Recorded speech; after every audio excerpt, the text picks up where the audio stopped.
চশমা museum, a house of world class, জলট্যাক মোড়, বহরমপুর মডার্ন হোটেলের সামনে। ভয়াবহ অগ্নিকাণ্ডের জেরে দুটি বাড়ি আগুনে পুড়ে ছাই হয়ে গেল রেজিনগরের কাশীপুরে। বেলডাঙ্গা ২ নম্বর ব্লকের রেজিনগর থানার কাশীপুর মিলন সংঘ ক্লাবের কাছে বুধবার সকালে দুটি বাড়িতে ভয়াবহ অগ্নিকাণ্ডের ঘটনা সামনে আসে। খবর পেয়ে ঘটনাস্থলে ছুটে আসে রেজিনগর থানার পুলিশ।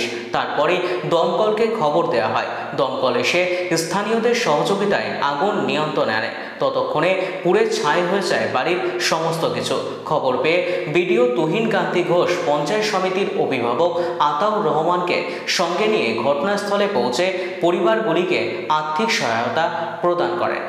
হিসাবে আমাদের যখন সর্বপ্রথম আগুন লাগে মোটামুটি ৯টা, সাড়ে ৯টা কি ৯টা ৪০ নাগাদ হবে।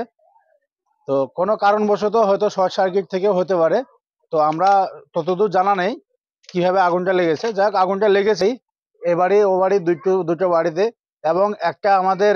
তো ওই যে ঘরটা পুড়ে গেছে সেই ঘরে আমাদের ওই চাচি বাঁশখাতা, কম্বল, কাগজপত্র, তারপরে কিছু টাকাও হয়তো শুনলাম নাকি ছিল পাস করে।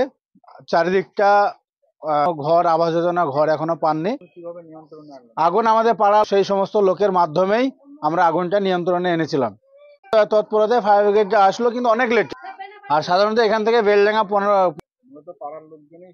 হ্যাঁ, কন্ট্রোল করেছি। যে মূলত পাটকাঠি থেকেই আগুনটা লেগেছে আজকে সকাল ৯টা ৪০ নাগাদ। তো তাদের একটা যেটা সাবধানতা, যে যেগুলো দাহ্য পদার্থ, খড়, পাটকাঠি ইত্যাদি, এগুলো যেন একটু বাসস্থান থেকে একটু নিরাপদ দূরত্বে রাখে, এটুকুই বললাম। এবং আমরা আমার থেকে তাদের যেটুকু ইমিডিয়েট যেটুকু শাড়ি, ত্রিপল, এগুলো আমরা দিলাম। এবং আরো কিছু কিছু কিছু ক্যাশ, জিয়ার, তাদের খুব একটা অসুবিধা না হয়।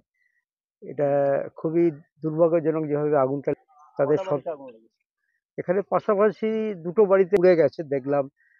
কাপড় থেকে শুরু করে কাঁথা, আপনার দলিলপত্র, কাগজপত্র সবই পুড়ে গেছে। এবং আমরা তাদের ইমিডিয়েট কিছু রিলিফ আমাদের যেটা থাকে অফিসে, সেটা ইমিডিয়েট পরবর্তীকালে অবশ্যই, যেমন তাদের অবশ্যই দেব। তার ছেলেরা বাইরে থাকে, যাতে কোনো অসুবিধা না হয় আমরা যোগাযোগ রাখবো। আমরা খবর পেলাম যে কাশীপুর গ্রাম পঞ্চায়েত এলাকার দুটো পরিবার, তাদের বাড়িতে আগুন লেগেছে, এবং আমরা খবর পাওয়ার সঙ্গে সঙ্গে আমাদের ব্লক প্রশাসন অর্থাৎ বিডিও সাহেবকে আমরা জানিয়েছি, লোকাল প্রশাসনকে আমরা জানিয়েছি।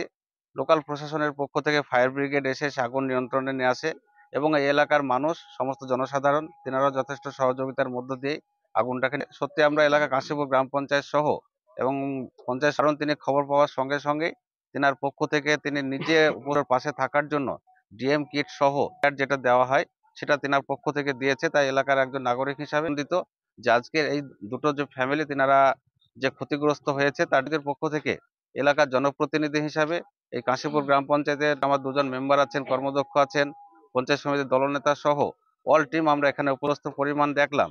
অত্যন্ত একটা দুর্ভাগ্য যে একটা নিঃসহায় অসহায় মানুষ নেই, সবাই বাইরে থাকা অবস্থায় সেই ফ্যামিলিটা টোটালি নিঃসহ, এবং তার যে সমস্ত জমি জায়গার কাগজপত্র, দলিল, ভোটার কার্ড, আধার, তাই আমরা সেগুলো সেই পরিবারের সঙ্গে কথাবার্তা বলে যাতে আমাদের হয়ে প্রশাসনের নিয়ম কানুন মেনে যাতে রিকভারি করা যায় সমস্ত ডকুমেন্টসগুলো, এবং সেই পরিবারটা যাতে মাথা উঁচু করে আবার সমাজে মাথার উপরে কিছুটা তেনাদের সেট বা থাকার ব্যবস্থা, আজকে মূলত এখানে এসেছি। তাই আশা রাখছি যে আগামী দিন এই পরিবারগুলো মুখ্যমন্ত্রী মমতা ব্যানার্জি যেভাবে এই ধরনের অসহায় পরিবারগুলো থাকবে, বিভিন্ন প্রকল্প, বিভিন্ন স্কিম রয়েছেন, তার মধ্যে যেটা চেষ্টা করব যে এই পরিবারটা যাতে আগামী দিন পায়।